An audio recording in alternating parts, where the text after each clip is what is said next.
Yang kita yakini, apa yang kita pelajari ini benar, tapi kita tidak mengklaim kita benar semuanya. Jadi yang saya ingatkan, yang kita bicarakan adalah pengajiannya atau metodenya, manhajnya, cara beragamanya, bukan pribadinya. Artinya pribadi saya dan kita semua itu tidak maksum, pasti jatuh ke dalam kesalahan, dan bisa jadi suatu ketika kita jatuh ke dalam kesalahan fatal. Oleh karena itu,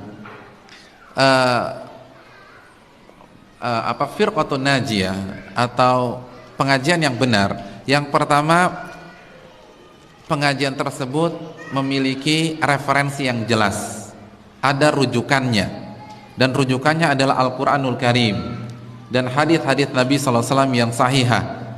Setiap ilmu atau materi yang disampaikan itu ada dalilnya, bisa dicek di surat apa, ayat berapa, bisa dicek di hadis riwayat siapa, lalu bisa dicek kevaliditannya. Jadi Al-Quran dan hadis.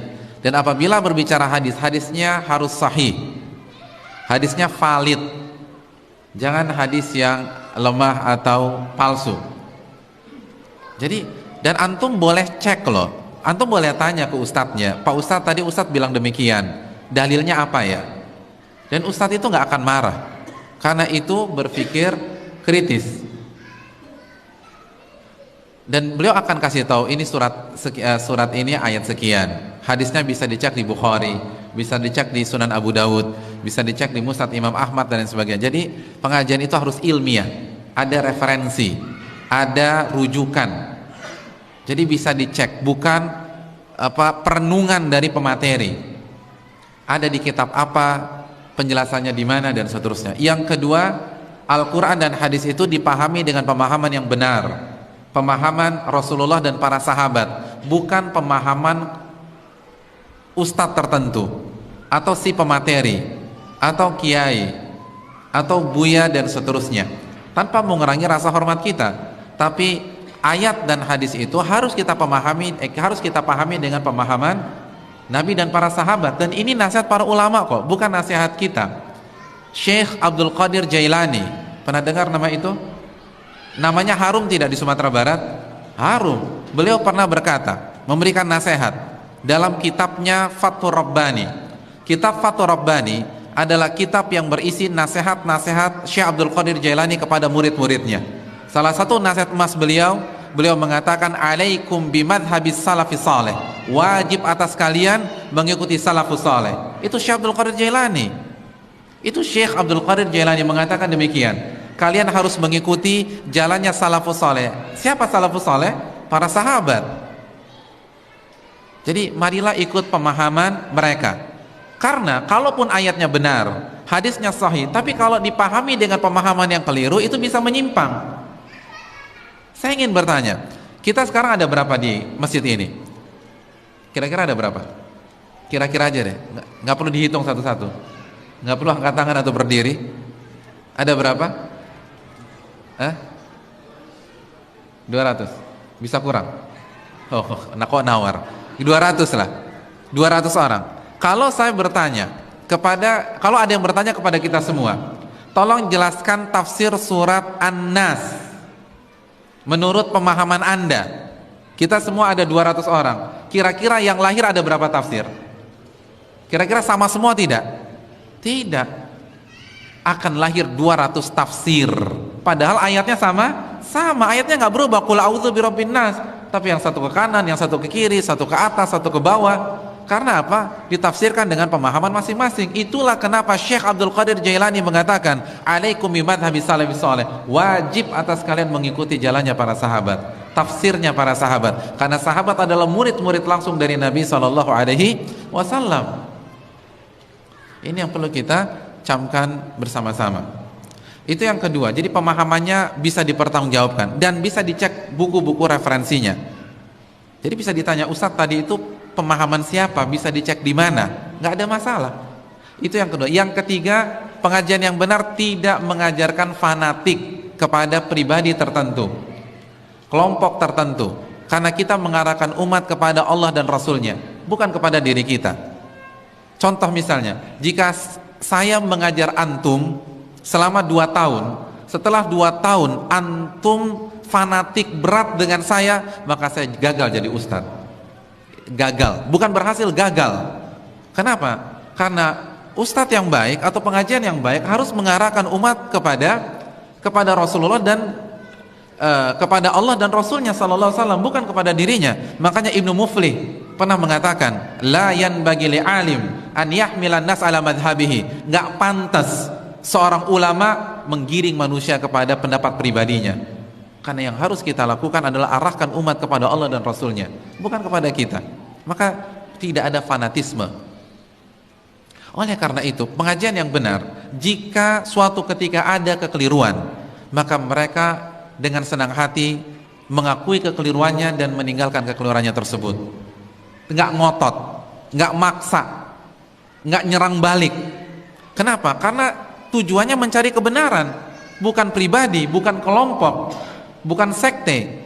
Kita cari kebenaran di sini, bukan mengagungkan diri kita masing-masing. Oleh karena itu, kalau kita salah, sampaikan kesalahan kita apa dan kita rujuk kepada kebenaran tersebut.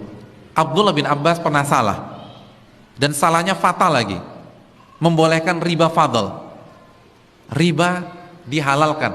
Saya ingin tanya, kalau ada ustadz menghalalkan riba, besok antum mau duduk di kajiannya dia lagi nggak? Nggak mau, nih orang sesat pak ustadz. Abdullah bin Abbas pernah salah dengan kesalahan seperti itu, lalu dinasihati oleh siapa? Abu Sa'id Al-Khudri radhiyallahu ta'ala an. Dijelaskan dalil-dalil tentang haramnya riba fadl. Apa yang terjadi? Ibnu Abbas mengatakan, jazakallahu ya Aba Sa'idil jannah. Wahai Abu Sa'id, semoga Allah memberikan kamu surga. Qad dzakartani amran kuntu nasitu. Engkau telah mengingatkan diriku sesuatu yang sebelumnya aku nggak tahu, atau mungkin aku tahu tapi aku lupa. Abdul bin Abbas, padahal yang mengkoreksi orang yang di bawah beliau dari sisi ilmu tafsir misalnya, nggak maksa, nggak ngotot, nggak marah-marah, karena yang dicari adalah kebenaran. Begitu juga pengajian yang baik, yang benar, itu ketika yang namanya juga manusia. Kalau Ibnu Abbas bisa salah, nggak mungkin ustadz benar semua. Kullu bani Adam khata', setiap anak Adam pasti melakukan kesalahan. Imam Abu Hanifah beberapa kali salah, bahkan banyak salah. Ibnu Hazm banyak melakukan kesalahan. Bahkan dalam masalah asma wa sifat, keyakinan Ibnu Hazm itu lebih mirip Mu'tazilah daripada Ahlussunnah.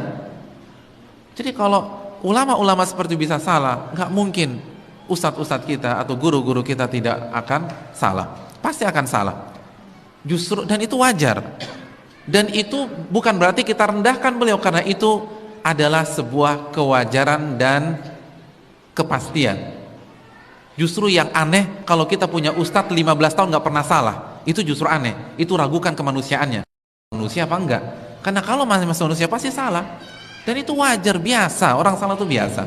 Dan kita nggak akan ngotot. Kalau memang bisa dibuktikan kita salah, kita akan rujuk dari kesalahan. Jadi enak gitu loh, nggak ada beban. Pengajian yang benar tuh nggak ada beban. Kalau salah, masya Allah saya salah, jazakumullah khair atas masukannya, kita akan rujuk.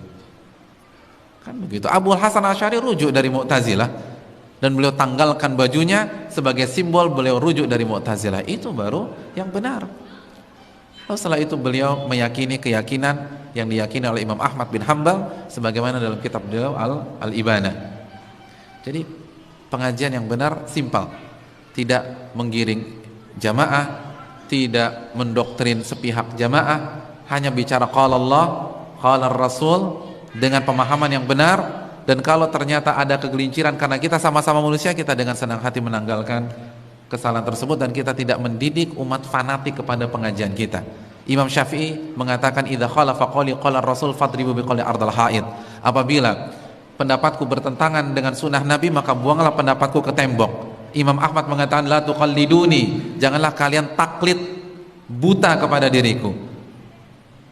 Jadi kita tidak mengajak fanatik kepada diri kita, fanatiklah kepada Nabi SAW, itu saja. Dan ingin tahu sekte yang sebaliknya, ya balikan kriteria tersebut, tidak pakai dalil. Kalau ada hadisnya ternyata hadisnya nggak valid, atau pemahamannya tidak sesuai dengan pemahaman Rasulullah dan para sahabat, pemahamannya pemahaman pribadi, fanatik ke kelompok tertentu, ke individu tertentu, tidak mau menerima kebenaran, dan seterusnya.